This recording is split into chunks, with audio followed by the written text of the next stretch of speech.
I repeat, choose wisely the hair salon that you visit.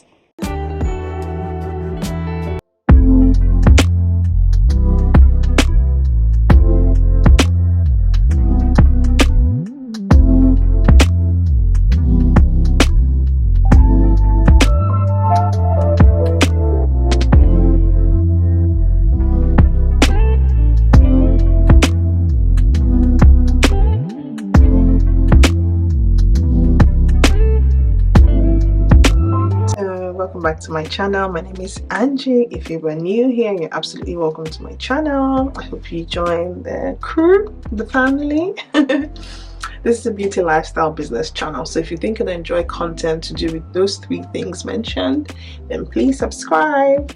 If you're a regular subscriber, welcome back. I hope you are good. I hope you had a great week, and I'm looking forward to today's video.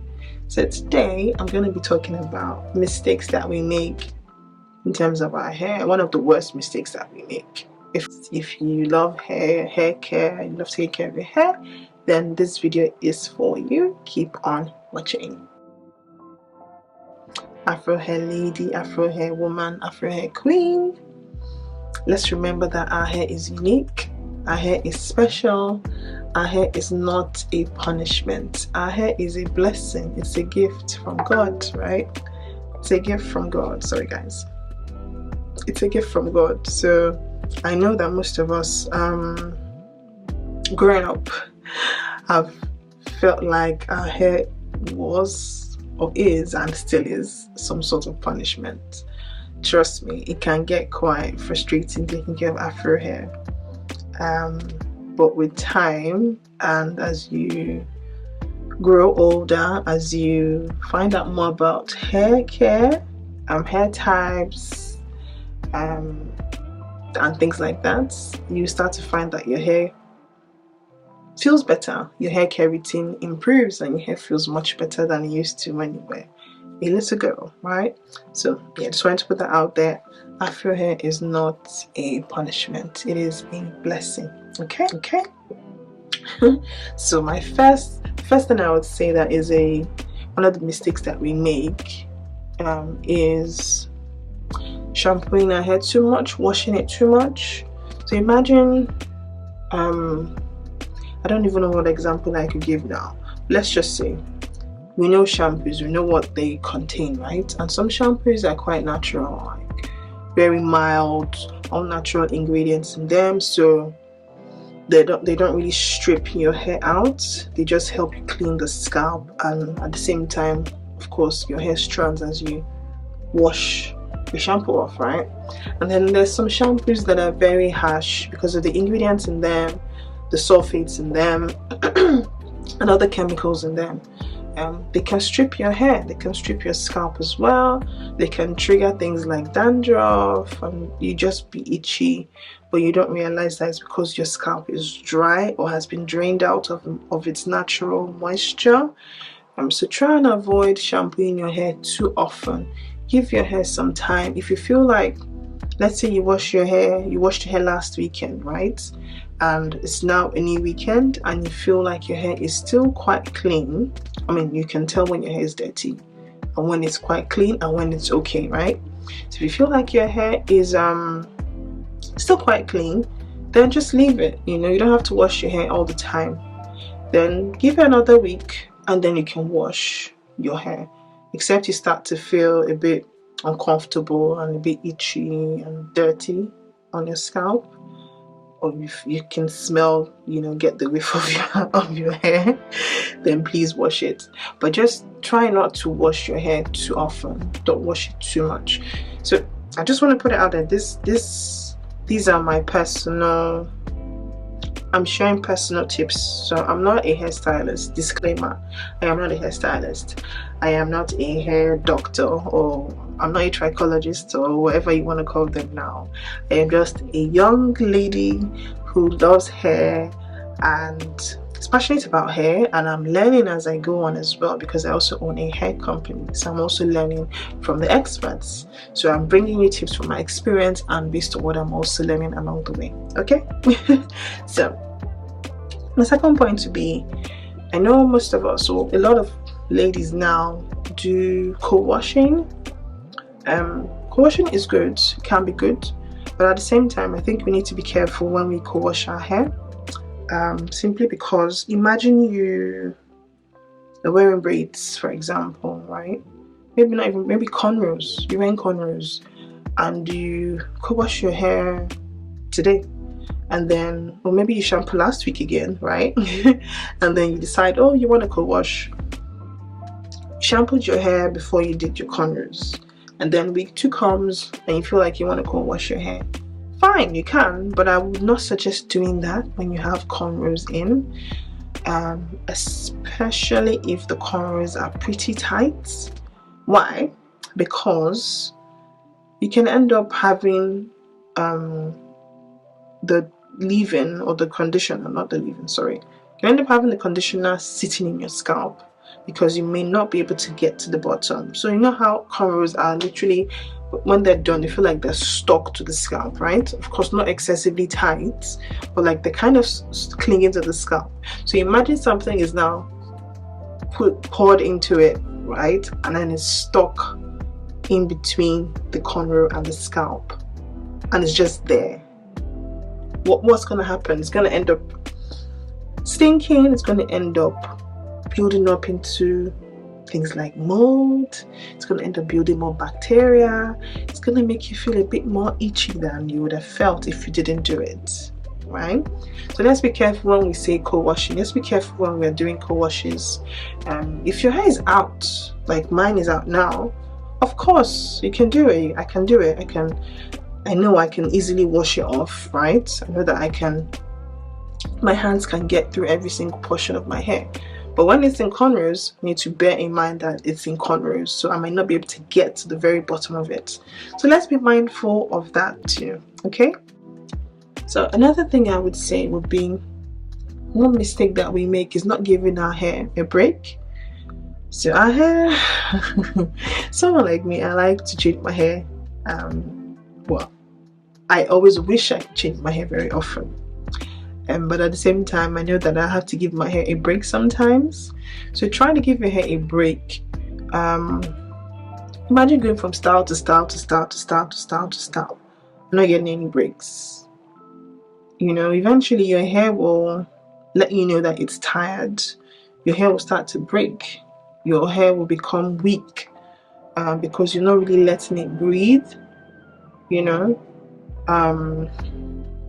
yeah, so just give your hair some time, let it get some air, free it from any chemicals, you know, let it just breathe, you know, let it be for a change. You know, when God made us, we weren't wearing wigs, we weren't wearing extensions, we weren't even wearing cornrows. I'm just saying. I'm trying to imagine Eve in the Garden of Eden wearing cornrows. I mean, she probably could have been wearing cornrows, but you know, her hair was free. Be it straight hair or curly hair, it was free. I'm pretty sure it was free, right? So let's let our hair just blossom in its natural state sometimes. Let it be, let it breathe, give it a break from touching, give it a break from the braids, give it a break from the ponytails, which I'm coming to, give it a break from relaxers, give it a break from texturizers, give it a break from combs. Give it a break. Just give it a break sometimes, okay? I think it really helps when you let your hair be. I see the difference every time I let my hair be, and my hair always feels like, okay, it's rested and it's even grown. You know, sometimes just need to let it be, let it grow, let it do what it needs to do naturally without interruption. Okay, so let your hair be sometimes, okay? Another point would be the ponies, the puffs. The one mistake, I love ponytails. I love puffs, afro puffs, straight puffs, whatever.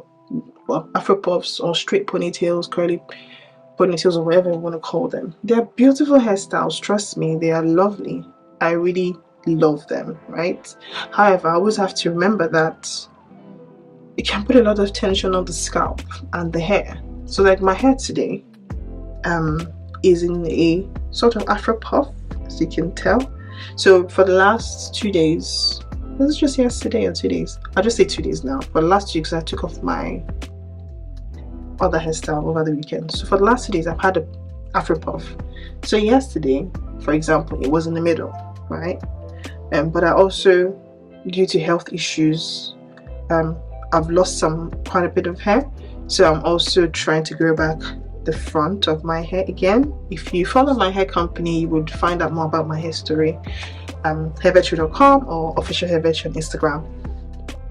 So I'm always aware of that, and I'm being cautious of it. I'm being careful as well of the type of pressure or tension I'm putting on my scalp and on those particular areas of my hair as well.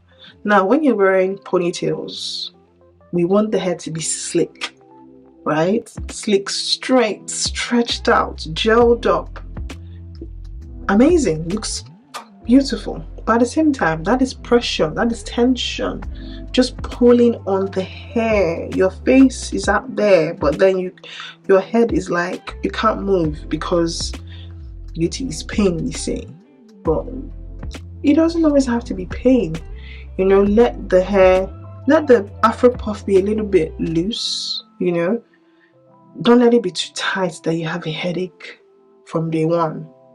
So this one now, I've switched it up to this side. That way I know that, okay, there's not much tension on the middle of my hair today. Tomorrow I might decide to switch it up again to this side. And then I might decide to take it back to the middle or to the top, or take it to the back as a low puff, low afro puff, or whatever we call them. I think that's what they're called. Low afro puff, low ponytail, whatever you want to call them, right? So just switch up your puffs, your ponytails, every now and then. Don't have the same, you know, don't keep it stuck there, especially when you are able to just switch it up because it's out, right? So don't put too much pressure when you're doing your afro puffs, when you're doing your ponytails. If you're going to the hair salon and they're getting it done for you, let them know. You don't want it to be so tight that you cannot breathe, so tight that you have a headache, you're instantly taking paracetamol at the hair salon. It's not necessary. It's just, you just want to look nice and feel good, right? And look good too, but not with pain, okay? So be mindful of that.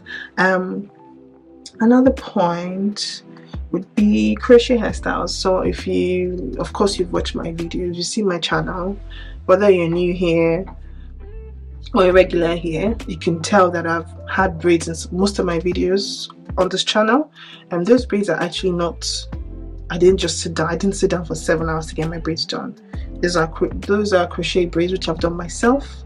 I used to get my crochet braids done in the hair salon, and that made me lose a lot of it. Actually, most of the hair in front that I lost was because of that. I didn't realize it, but it took a while for me to actually realize that that was what was happening. That's also what happens when you go to a hair salon where they're not really sure what they're doing, right? And because of that, now I've learned to be careful when I'm getting braids done. When I'm getting crochet braids done, I try to leave the front, you know, a little bit free. If you notice, you kind of will always see the front of my hair, and then the crochet braids kind of be out the rest of it, or fall to the side or fall to the back or something like that. Just to take a look at my videos, you would see, or go on my Instagram, you would see what I mean. So yeah, I try to be careful when I'm doing crochet braids and not put too much tension, especially on the parts that I'm working and I'm trying to grow back. So be mindful of that. Just like we don't want the afro puffs and ponytails to be too tight, it's the same way we don't want the crochet braids to be too tight either. You don't want to pick on, when we're doing normal braids, you don't want to end up picking on the tiniest hair. You're like, you want to pull your hair off your head. You shouldn't be that serious, okay? It's just a hairstyle. So let's be mindful when we're doing crochet braids or braids hairstyles in general. Be mindful of that. Reduce the pressure that you're putting, the tension you're putting on your scalp and your hair strands as well, so your hair strands don't end up, you know, falling off with the braids when you're taking them out, or even before you take them out. Because imagine you're braiding your hair from here, like the tiniest hair, I can't even pick it now. And there's a braid stuck to that, picked with that hair. It's going to eventually fall off, and you're going to end up losing the front of your hair. Sometimes, I mean, with my hair company, I've had a few ladies African ladies from other African countries like South Africa and all that jazz, right, complain. Like some of them will send me pictures of their hair. Of course, I can't share that with you. I would have loved to share, but I can't because it's a client's confidentiality. It's a confidential information. But like when you see the front of their hair, sometimes you have the front is all gone. This is where the hair is starting. And I just wonder, like, how did it get this bad? If it wasn't a major health issue or some kind of condition, then how did you get to the point where the front of your hair just literally does not exist anymore? It now starts from the middle. Like, that's really bad. And I find that happens a lot in Africa. So I think we have a lot of education to do in Africa when it comes to beauty, when it comes to hair. But yeah, let's just be mindful. That aside, let's be mindful when we're getting braids done. Tell the hairstylist you don't want them to pick. Tell them you want them to give a little bit of room before they start the braid. Don't just let them do whatever they want to do and then you end up being bald-headed. You end up with alopecia, some form of hair loss. You end up with hair falling off. You end up looking like an alien, right? So just be mindful of that. Let's not make that mistake. Beauty is pain, I know, but it doesn't have to be excessive. It doesn't have to be that deep. So be mindful when you have your braids done, when you have your crochet braids done. Just be careful. Okay? Wearing our hair bonnets and silk scarves or wraps for too long. Yes, I know sometimes we just want to bask in the freedom of not having our hair out. But at the same time, that bonnet, especially depending on how it's been designed, can end up putting too much pressure on the front, on the back as well. Let's not forget that we also have hair on the back, you know, so let's be mindful of that. Don't wear your bonnet for too long, be it silk or satin. Don't wear it for too long. And if you're wearing a cotton hair bonnet or scarf in this day and age in 2022, girl, please stop it now. Go and get a silk or satin hair bonnet. Get it off eBay, get it off Amazon, get it off Etsy, get it. You can get it anywhere. Get it in Boots, Superdrugs, you know, get Parks Cosmetics. Whatever hair shop you have around you, be it the UK or the US or whatever country you are from, I'm sure you can find affordable satin hair scarves and bonnets that you can wear. So please ditch the cotton ones, okay? If you are still doing cotton in 2022, it's not acceptable. But yeah, back to the real point. Don't wear it for too long because you're going to end up putting too much pressure on that part, especially if you have those ones that are very elasticated, so they end up being tight. It's going to give you a headache and you might just ignore it and be like, yeah, it's probably just something else. No, it's not. It is the hair bonnet on your head. So let's be mindful of that. Don't wear it for too long, and don't be one of those girls that wear hair bonnets to the airport, because girl, it's not acceptable. Okay, all right. And then maybe one last point I would say would be choose wisely. Choose wisely the hair salon that you visit. Choose wisely the hair salon that you visit. Choose wisely. If you go to the wrong hairstylist, your hair is going to be wrong in a matter of time. All wrong. Wrong in all kinds of ways. Let's be careful when we get called into salons, especially with the black African hair salons that are always looking for customers, always looking for ladies to get their hair done. It's a hustle and it's understandable. It's their job, it's what they do, right? But at the same time, you don't have to say yes and walk in. If you don't like the way the salon first of all looks and feels, then step out of it. They probably don't know what they're doing. They're probably disorganized, and they're going to be disorganized when they're doing your hair too. Let's not make that mistake. If you get into a salon and you notice that they are talking too much, probably going to be talking too much when they're getting your hair done. Talking over you, spitting all over you while talking. Check it. I am right. I know I'm right. So be mindful. Some hairstylists may look qualified. They may sound or come across like they know what they're doing, but they actually don't know what they're doing. They're probably still using methods from like 1928. I kid. But like old hair methods, and things that have changed now. Things are getting better when it comes to hair care, especially for Afro hair. So if you notice that, for example, they're using those very hot machine-like looking, painful, ear burning, smelly, iron melting hair straighteners or tongs or whatever they call them, be mindful. At least tell them you don't want that on your hair. If you want to straighten your hair and that's what they want to use, please tell them you want a regular hair straightener, okay? Not those ones that will end up breaking your hair. Quick story. I was getting ready to move back to Nigeria some years ago, and I wanted to get my hair done before I left the UK. So I went to this hair salon back then in Cricklewoods.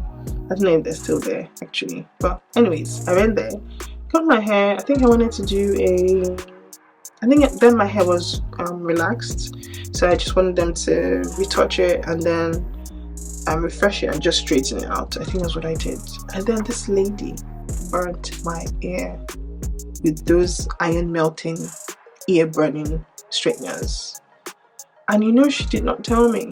She did not think it decent enough to tell me that she burnt my ear. I did feel like a bit of something happened, and I was like, oh, what's that? But I didn't realize. I just thought it was a tiny touch, right, which can sometimes happen. And she just said, oh yeah, it's okay, it's fine. She didn't want to tell me, only for me to get back home. I started feeling a bit, uncomfortable, felt sore. And then I moved back home. I went home and my mom saw my ear. If I remember correctly, she was like, what happened to your ear? And then I realized, looked in the mirror, she looked at it, my ear was burnt at the back. So imagine that hairstylist had the effrontery, the guts, the power to burn my ear without telling me. That's what I'm talking about. She didn't have the decency, she didn't think it necessary to tell me that she hurt me. I was sorry. Even if she had said that to me, I would know that, okay, at least it was an accident, she apologized, I'm going to suffer for a few days or weeks, but I'll be fine. She didn't even tell me. So these are the kind of hairstylists that we want to avoid, okay? When you step into a hair salon, you just know that this is the place. By how it looks, how it feels, how the ladies come across, how they chat, and all that. So be careful. Be mindful of the hair salons that you step into. A hair salon can either make your hair more beautiful, more easy to manage, healthier, or they can completely break and destroy your hair. Absolutely break and destroy your hair. So yeah, I would stop here for now. When it comes to hair, I can ramble and ramble and ramble. But I hope that these tips are helpful to you and to somebody out there. If you feel like somebody will find these tips helpful, please share them. Share. Leave a comment below. Let me know which of the tips or mistakes that we make resonated more with you. Let me know if you have had any bad experiences with any hairstylist. It'd be good to hear from somebody else. But yeah, thank you so much for watching this video. If you like more hair content, maybe you want to see me doing something or reacting to some hair videos, which I think I will try and do another time, let me know in the comment section. But thank you so much for watching. I hope you enjoyed this quick chit chat, head talk video, and I look forward to seeing you in the next one. Until next time, please subscribe, leave a comment, share, watch my shorts. Let's grow this channel. We're getting there gradually. Let's get to 50 subscribers in the next few weeks. But yeah, thank you so much. I really appreciate every single one of you that stopped by to watch my videos. I am grateful. I am honestly really grateful. So thank you so much. I look forward to seeing you in the next one. Until then, have a great weekend. Take care and be good. See ya. Bye. Bye.